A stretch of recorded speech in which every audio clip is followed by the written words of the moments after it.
하나님을 기쁘시게 하는 삶이라는 제목의 말씀 우리가 함께 나누겠습니다. 이 데살로니가 교회는 바울이 애착을 가지고 있던 그러한 교회 중에 하나입니다. 바울은 그러한 이 데살로니가 성도들에게 보내는 이 첫 번째 편지를 이제 마무리하면서 예수님의 재림에 대해서 말씀합니다. 그리고 성도들이 어떻게 이 종말의 때를 살아가야 하는지에 대해서 언급하고 있습니다. 과연 어떻게 살아가는 것이 하나님께서 기뻐하시는 삶인가 하는 것입니다. 이러한 바울의 권면은 데살로니가 교회의 성도들 뿐만 아니라 오늘날 예수님을 믿는 우리 성도들에게 동일하게 주시는 말씀입니다. 그러므로 우리는 이 말씀을 통해서 성도로서 이 세대에 어떻게 살아가야 하는지, 어떻게 살아가는 것이 하나님을 기쁘시게 해드리는 삶인지 배우고 또 그렇게 살아갈 수 있어야 하겠습니다. 데살로니가전서 4장 1절 말씀에 그러므로 형제들아 우리가 끝으로 주 예수 안에서 너희에게 구하고 권면하노니 너희가 마땅히 어떻게 행하며 하나님을 기쁘시게 할 수 있는지를 우리에게 배웠으니 곧 너희가 행하는 바라 더욱 많이 힘쓰라 이렇게 말씀하고 있습니다. 우선 이 말씀을 통해서 우리는 몇 가지를 알 수가 있어요. 첫 번째는요, 성도로서 마땅히 행해야 할 것들이 있다는 것입니다. 성도라면 당연히 행해야 하는 모습이 있다는 것이에요.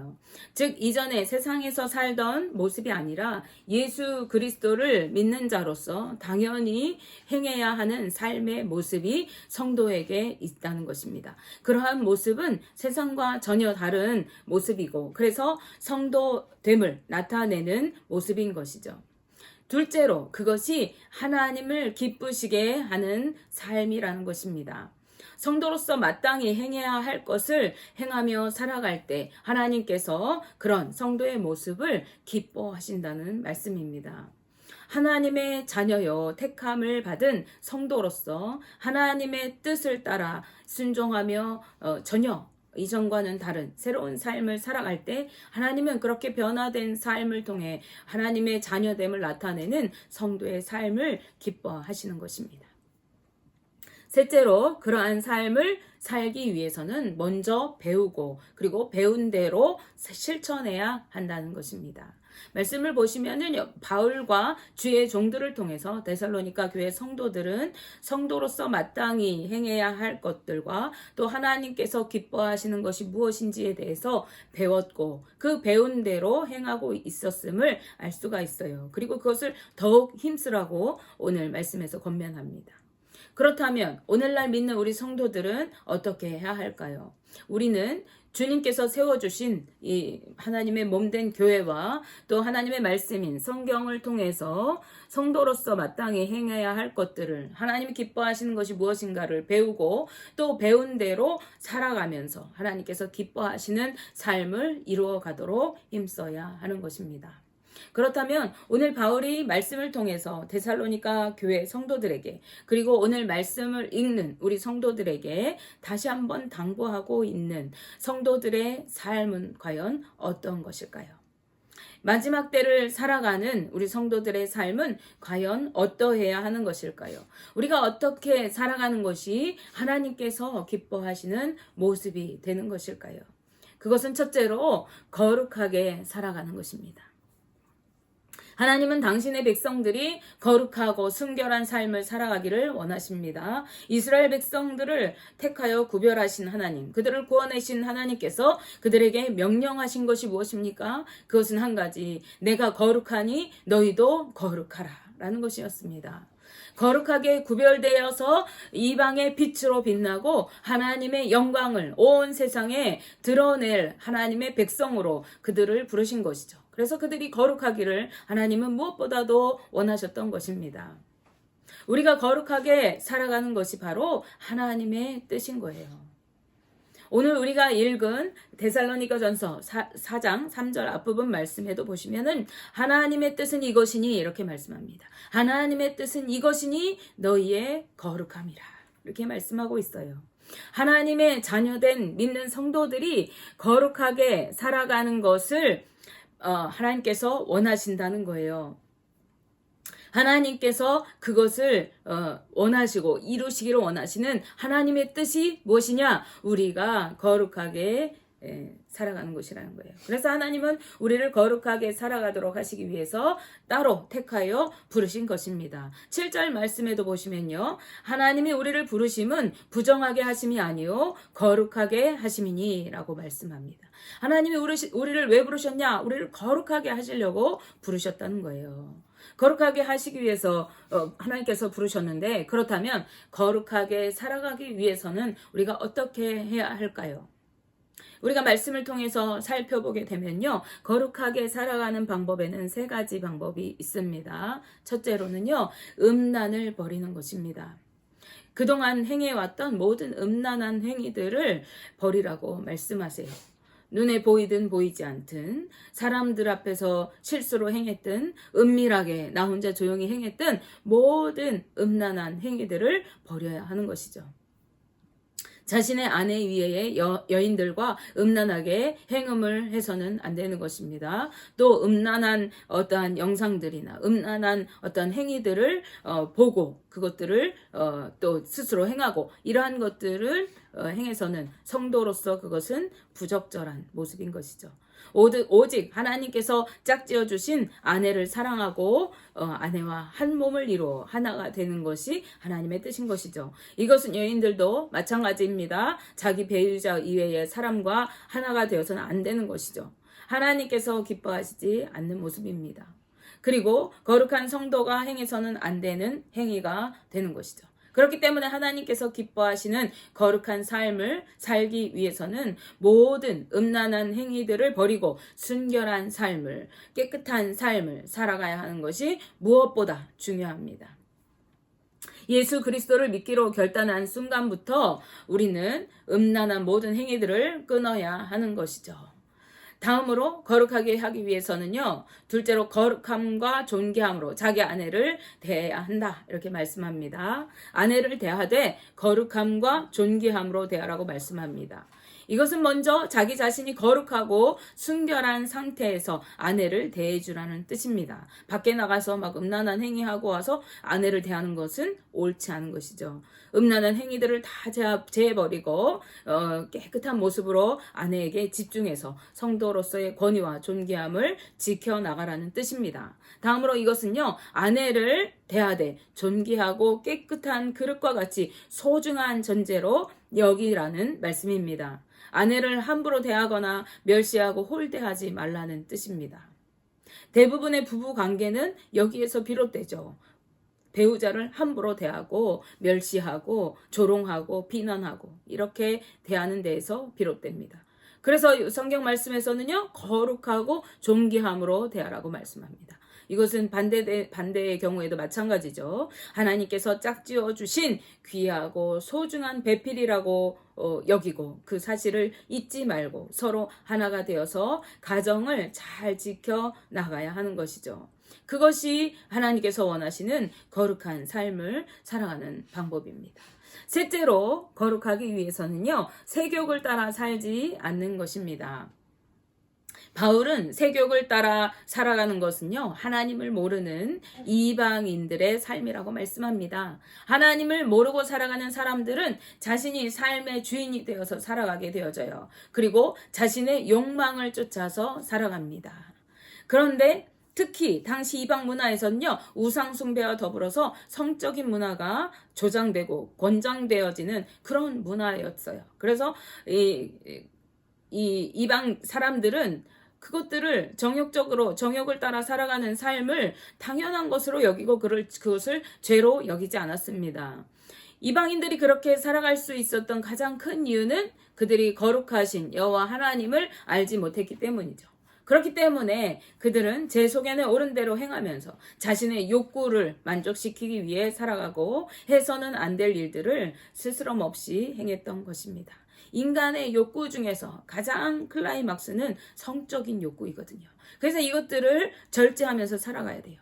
따라서 6절 말씀에서 바울은 세격을 따라 살면서 분수를 넘어서 형제를 해하지 말라고 강하게 권면하고 있습니다. 즉 생욕 때문에 형제의 아내를 범해서 해를 끼치지 말라는 의미입니다. 바울은 성도로서 거룩하고 순결한 삶을 살기 위해서 그것을 엄히 금하라고 말씀합니다. 그런 행위들을 금해야 하는 근거가 무엇입니까? 바울은 하나님께서 공의로운 심판으로 원수 갚아주시는 분이심을 언급하고 있어요. 즉 욕망과 정욕을 따라서 분수에 넘치도록 행동하고 믿음의 형제의 아내를 범하는 것을 금해야 하는데, 그 이유는 그러한 행동에 대해서 하나님께서 공의로운 심판으로 심판하시고 그에 합당한 값을 치르게 하시는 분이시기 때문이라고 말씀하고 있어요. 즉 뭐예요? 너희가 그렇게 음란하게 음행하면서 세욕을 따라 살아가는 것을 하나님께서 반드시 심판하시고 그 대가를 치르게 하실 것이다. 그러니 너희는 그러한 삶을 살지 말아라, 이렇게 말씀하는 것입니다. 그러므로 모든 음란을 버리고 성적인 욕망과 정욕을 따라서 살아가지 말고 절제하고 인내하면서 오직 주께서 짝지어 주신 아내와 남편을 거룩함과 존귀함으로 대하고 서로가 한 몸을 이루며 살아가야 한다는 것이죠. 그리고 그렇게 행하면서 살아갈 때 우리는 하나님께서 기뻐하시는 거룩한 삶을 살아가게 된다는 것입니다.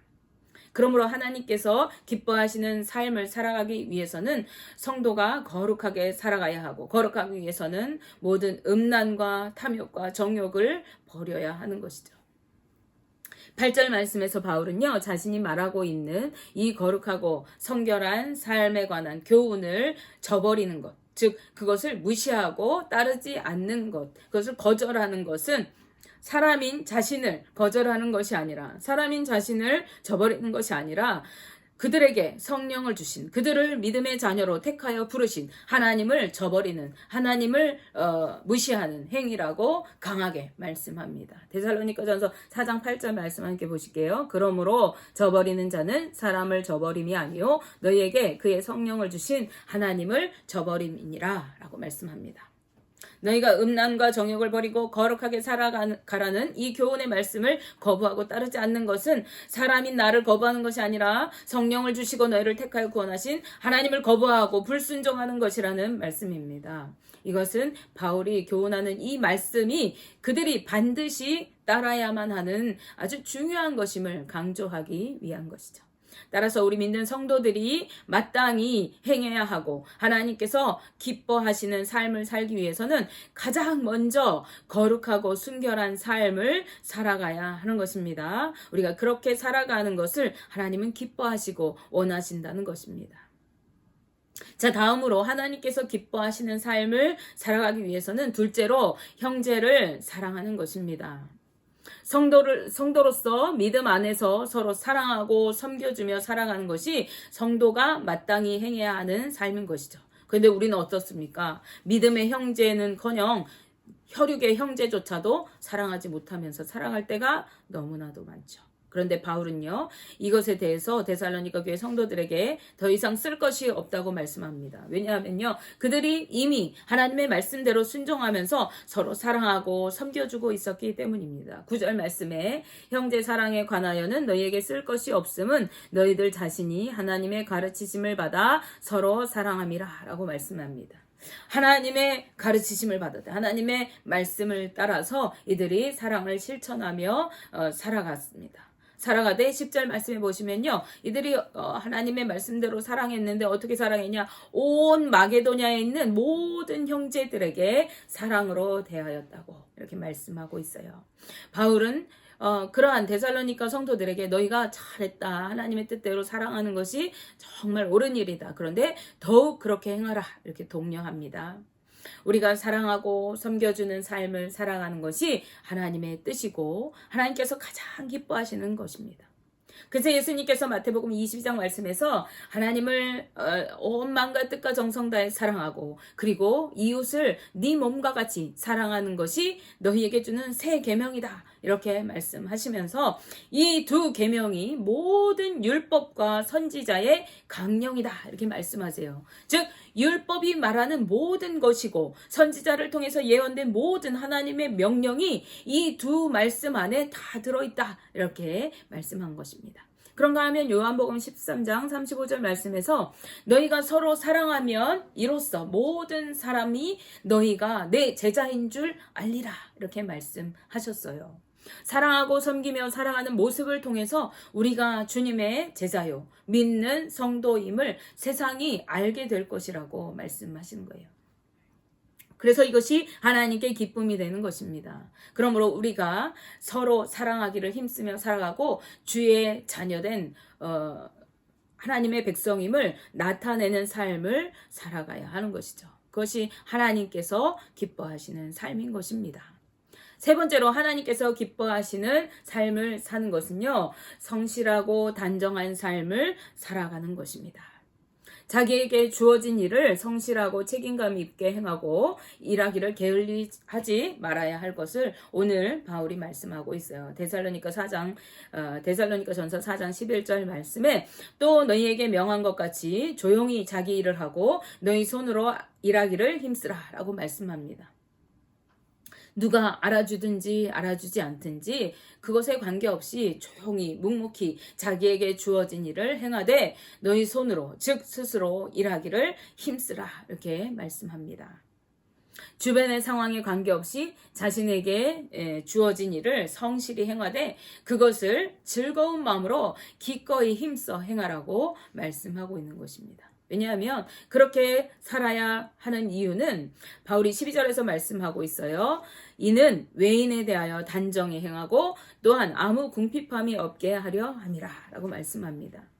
성실하고 부지런하게 살아가야 하는 이유 첫 번째는 외인, 즉 밖에 있는 사람, 믿지 않는 자들에게 좋게 보이고 옳게 보이고 품위 있게 보이고 정직해 보이도록 하기 위한 것이라는 거예요. 이것을 오해하면 안 됩니다. 야, 우리가 좋게 보여야 하니까 열심히 일해야겠다. 이것이 아니라 너희가 성실히 살아가는 모습을 통해서 사람들이 야, 저 사람은 믿는 자라고 하더니 정말 성실하구나. 이렇게 비춰져야 한다는 것이지 우리가 그 목적을 가지고 의도적으로 이렇게 하는 것을 의미하는 것은 아닌 것을 기억하세요. 그러나 어쨌든 이방인들에게 믿는 성도들로서 아주 성실하고 정직하고 좋은 성품의 사람이구나 이렇게 비춰지기 위해서 너희가 그렇게 부지런하고 성실하게 살아가라는 것이에요. 그렇지 않고 우리가 믿는 성도들인데 이방인들이 보기에 야 게으르고 불성실하고 정직하지 않고 이렇게 사는 모습으로 비춰진다면 어떻겠어요? 이것은 본이 되지 못하고 오히려 비난과 빈축을 사게 되고 손가락질을 받는 삶이 되는 것이죠. 우리 그러한 삶을 살지 않기 위해서는 이렇게 성실하고 근면하게 살아가야 하는 것입니다. 두 번째로 성실하게 살아가야 하는 이유는요. 궁핍함이 없게 하기 위한 것이라는 거예요. 일하지 않고 게으르게 살면서 궁핍하고 쪼들린 삶을 살아가는 것은 하나님의 영광을 가리는 삶이 되는 것이고 주님 보시기에 악한 모습인 것입니다. 성경은 게으른 것을 죄로 언급하고 있습니다. 뿐만 아니라 세상 사람들에게도 게으르고 또 불성실하게 살면서 궁핍하고 쪼들린 삶을 살아갈 때 비웃음거리가 되고 그러한 삶을 살아갈 때 그것이 손가락질 받게 되는 것이 되는 거죠. 그러므로 믿는 성도들은 더욱 세상 사람들보다도 성실하고 정직하고 부지런하게 살아가면서 세상의 본이 되고 하나님께 영광을 돌려야 하는 것입니다. 이것이 하나님께서 기뻐하시는 삶의 모습인 것입니다. 말씀을 정리합니다. 우리 믿는 성도들은요, 마땅히 성도로서 살아가야 할 모습이 있고, 우리가 말씀대로 순종하면서 마땅히 행해야 할 일들을 행하며 살아가는 삶을 하나님께서는 기뻐하십니다. 그러므로 우리는 성도로서 마땅히 행할 일을 행하면서 하나님의 기쁨이 되기 위해서 첫째로 거룩한 삶을 살아가야 하고, 그러한 거룩한 삶을 살기 위해서는 모든 음란한 행위들을 버리고 음란한 생각, 음란한 행위, 음란한 어떠한 것들을 다 제하여 버리고 탐욕과 정욕을 따라서 색욕을 따라서 살아가지 않을 뿐만 아니라 거룩함과 존귀함으로 자기의 아내와 남편에 대해서 거룩한 몸을 이루고 가정을 지켜나가 거룩한 한 몸을 이뤄서 온전한 가정을 세워나가는 것이 성도로서 마땅히 행해야 할 것입니다. 둘째로는요, 형제를 사랑하며 살아가야 하는데 사랑과 섬김으로 우리가 주의 제자임을 하나님의 자녀됨을 나타내고 세상의 본이 되는 삶을 살아갈 때 그것이 하나님께 영광을 돌리는 것이고 하나님이 기뻐하시는 삶 삶이 되는 것입니다. 마지막 셋째로 성실하고 단정한 삶을 살아가는 것이 하나님께서 기뻐하시는 삶인 것이죠. 묵묵히 주어진 일을 성실히 행하고 부지런하게 일하는 것으로 세상의 본이 되고 세상 사람들이 보기에 야, 정직한 사람이구나, 올바른 사람이구나, 저 사람은 품위 있는 사람이구나, 이러한 삶을 살아가야 하는 것입니다. 뿐만 아니라 궁핍하지 않고 넉넉한 삶으로 주님이 주시는 은혜와 축복을 누리며 살아가야 하는 것이죠. 하나님께서는요, 우리가 이러한 삶을 살아가기를 원하시고 기뻐하시는 것입니다. 원하기는 저와 우리 성도님들의 삶이 주님이 기뻐하시는 모습으로 빚어져 갈 수 있기를, 그래서 거룩하고 성실하고 또 하나님께 온전한 모습으로 살아갈 수 있기를 주님의 이름으로 축복하며 기도합니다. 기도하겠습니다.